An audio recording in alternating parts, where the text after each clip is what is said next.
Shalom, shalom. Bienvenue à tous à notre session de Shavuot. Bienvenue à tous sur notre session de Shavuot qui commence ce soir, avec le thème des Pentecôtes pour toutes les nations. Des Pentecôtes pour toutes les nations. Puisse le Seigneur nous faire grâce pendant ces 4 jours.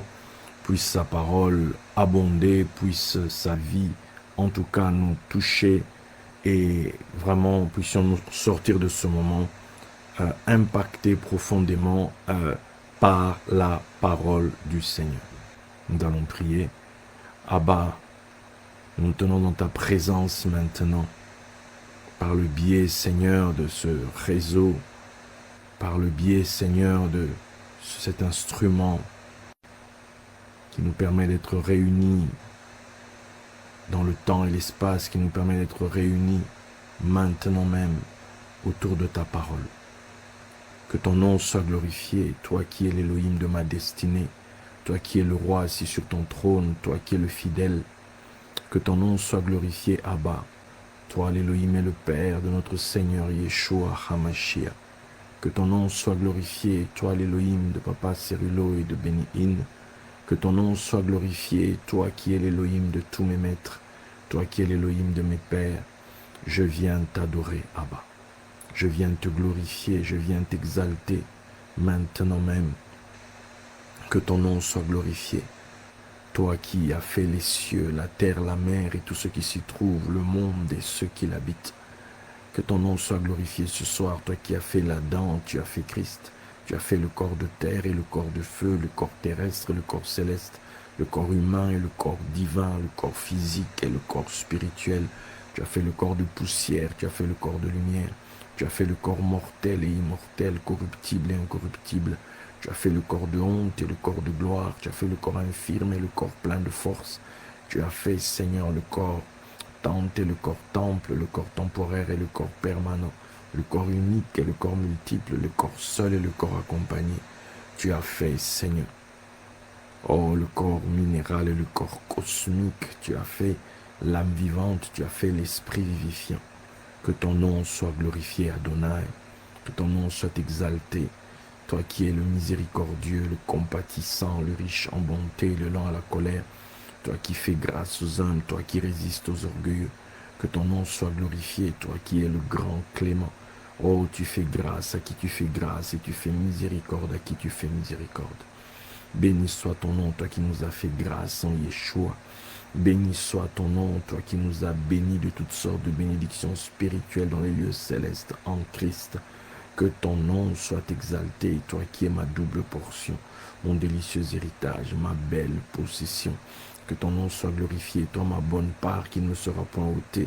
Que ton nom soit glorifié, toi qui es ma part Dieu. Abba, comment ne pas te célébrer maintenant, toi ma couverture divine, toi mon manteau d'honneur, toi mon bâton de prodige et de commandement, toi mon sceptre de puissance, de règne et de gloire. Je te célèbre, toi qui fais souffler le vent, toi qui fais tomber la pluie, toi qui fais souffler le vent, toi qui donnes la rosée. Je te célèbre maintenant même. Adonai.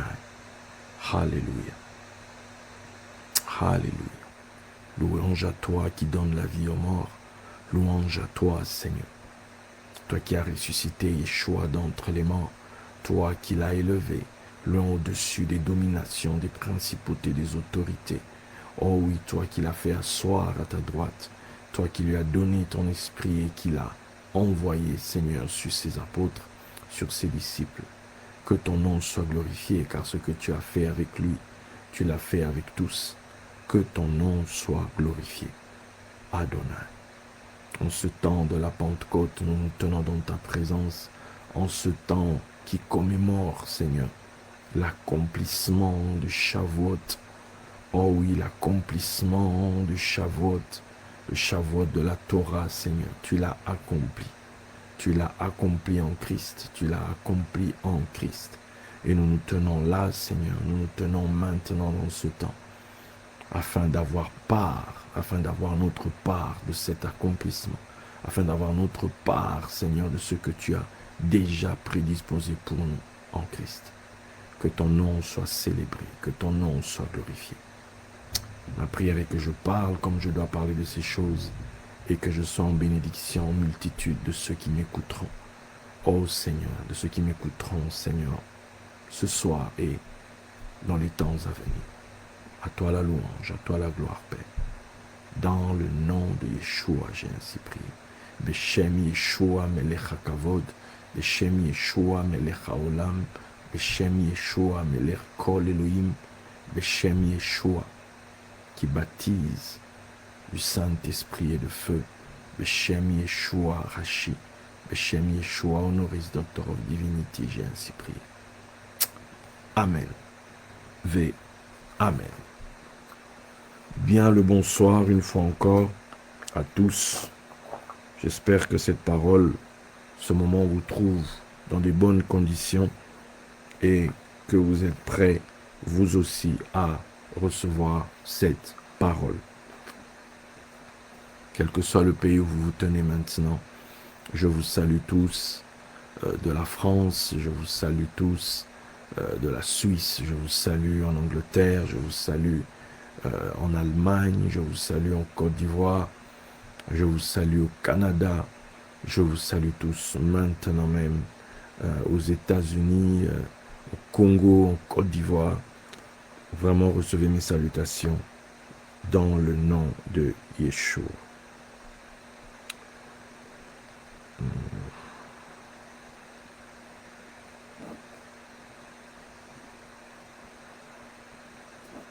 Bien. Des Pentecôtes pour toutes les nations. Des Pentecôtes pour toutes les nations. Déjà, il faut remettre les choses dans leur contexte. Quand on parle de Pentecôte, c'est vrai que c'est lié au grec qui dit le 50e. C'est lié au 50e. Mais dans la Torah, c'est relatif à la fête de Shavuot, les semaines. Okay? C'était 7 semaines, voilà, 7 fois 7, 7 semaines de 7 jours, donc 49 jours, et c'était le 50e jour qui était le grand jour. Voilà. Donc, et nous savons que la Pentecôte est rattachée, puisque c'est lié au 50, donc c'est rattaché au premier jour, qui donne le top départ du conte de l'Homère. Et là, en l'occurrence, c'est la fête des prémices. Ok? C'est la fête des prémices. Et donc, il y a des prémices, mais après, il y a la suite. Ok? La fête des prémices était relative aux aînés, aux premiers-nés. Voilà. On avait parlé des premiers-nés, cette dimension que Dieu nous donne en Christ, c'est le premier-né. Donc, qui dit premier-né, c'est qu'il y a les autres. Il y a d'autres frères. Jésus va dire, allez dire à mes frères, je monte vers mon Père et leur Père, vers mon Dieu et leur Dieu. Donc, il y a dans des familles, il y a les premiers-nés et il y a les autres qui ne sont pas des premiers-nés, mais qui sont des membres de la famille, tout autant. Qui sont tout autant des fils, voilà. Ou même des enfants, ok? Même des enfants. Bon, maintenant, qu'est-ce que nous pouvons dire là-dessus? Nous savons concernant Shavuot que l'Éternel avait dit à Moshe, en lui disant de retourner en Égypte pour aller chercher le peuple, et lui donner rendez-vous sur cette fameuse montagne. Et Moshe, quand il va revenir, justement, il va aller au niveau de cette montagne, il va monter tout là-haut pour recevoir les tables de la loi, pour recevoir la parole du Seigneur, recevoir la Torah. Et la tradition nous enseigne, nous explique que cette Torah avait été proposée aux autres nations et les autres nations avaient refusé de la prendre parce que chacun d'entre eux se disait, moi j'ai telles habitudes, moi j'ai telle façon de faire et avec la Torah ça n'ira pas. La Torah va me reprendre, la Torah va me montrer mes fautes, donc vaut mieux éviter de la prendre avec soi. Donc on nous dit donc que c'est Israël qui au final va recevoir cette Torah.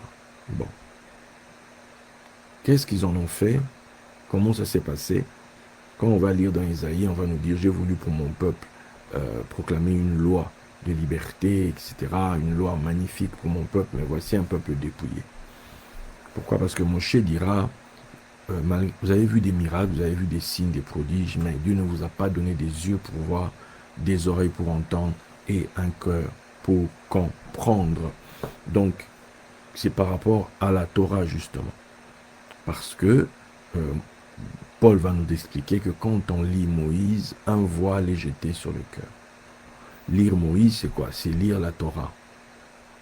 Lire Moïse, c'est quoi? C'est justement faire face à ce qui a été donné à Shavuot. C'est le jour du Matan Torah, c'est le jour du don de la Torah. Donc, la première Pentecôte, en fait, on va dire, voilà, c'est une loi qui est donnée sur des cœurs de pierre.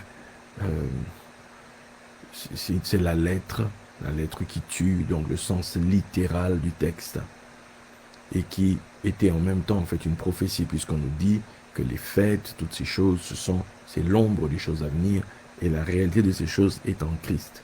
Donc, le Shavuot là de la Torah, c'était constamment des prophéties, c'était une prophétie en cours qui attendait son accomplissement aussi, qui attendait que Mashiach aussi accomplisse la Torah.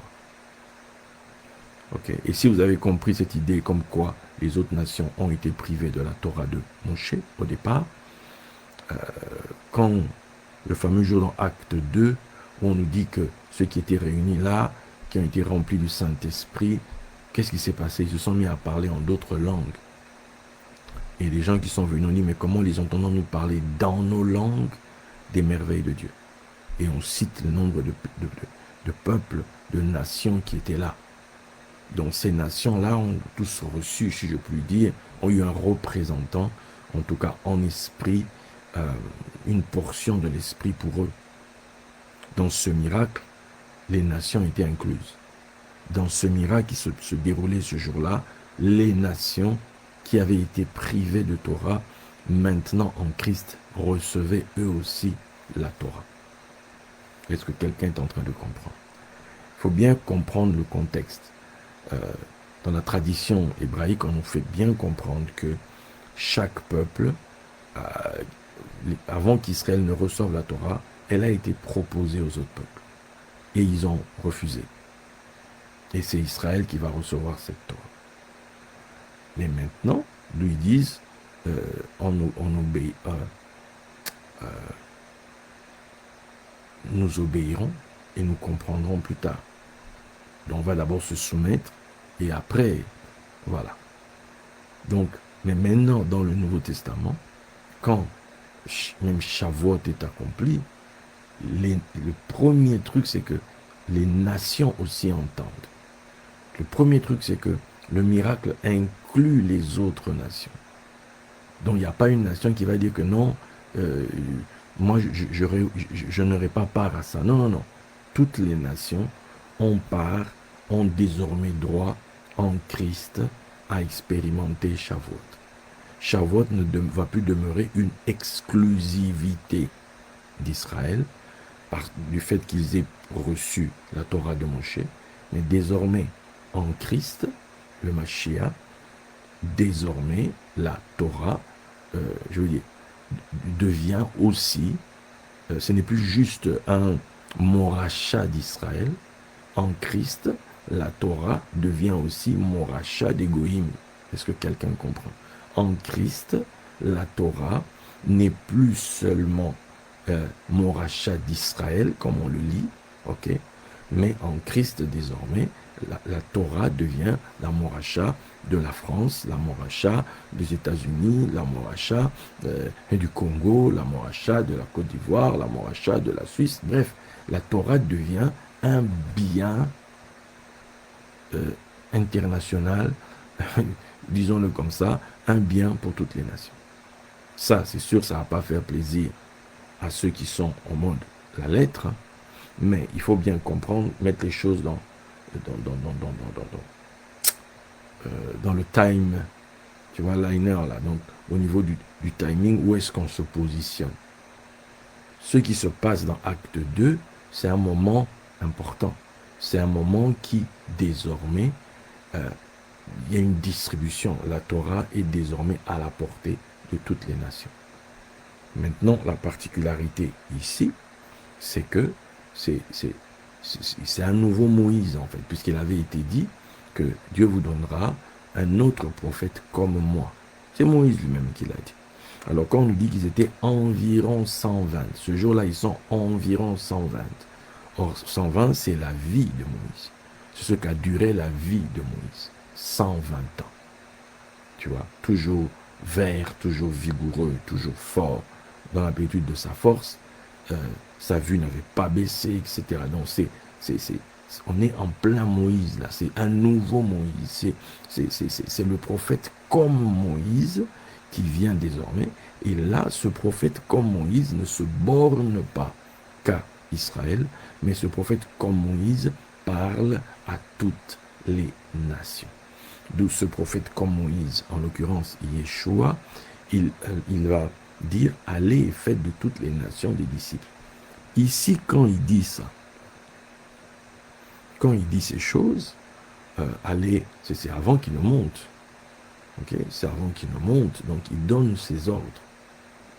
Il est déjà ressuscité, il est encore avec eux, on est en mode, c'est les fameux, on est dans la période là, on est dans le conte de l'Homère, on est dans cette période-là jusqu'à ce que, donc il donne des directives.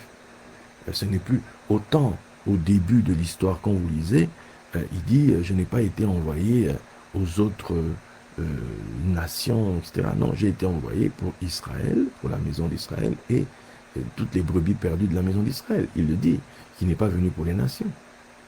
Mais par contre, à la fin, on voit maintenant que ce n'est plus juste le prophète, puisque avant, il fonctionne en mode prophétique et un prophète est adressé à un groupe de personnes. Et d'abord Israël, puisqu'on dit il est la gloire d'Israël et la lumière des nations. Ça, c'est après. Tu vois, ça, c'est après. Donc, maintenant, on est dans l'après, puisqu'il est mort, il est ressuscité. Là, maintenant, il donne des ordres. Allez, faites de toutes les nations. D'où, quand on se retrouve dans Acte 2, ce n'est pas juste une Pentecôte dans la chambre haute. Ce n'est pas juste une Pentecôte que pour les gars qui sont là. Non, c'est en Christ, il y a une Pentecôte pour toutes les nations. Est-ce que quelqu'un est en train de comprendre? Ou du moins, chaque nation a sa portion pentecostale. Je ne sais pas comment vous le dire. Vous comprenez ça?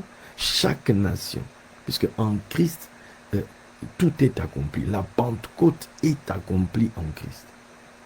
La Pentecôte est accomplie en Christ. Maintenant, la question est, est-ce que ta nation a reçu, a fêté sa Pentecôte?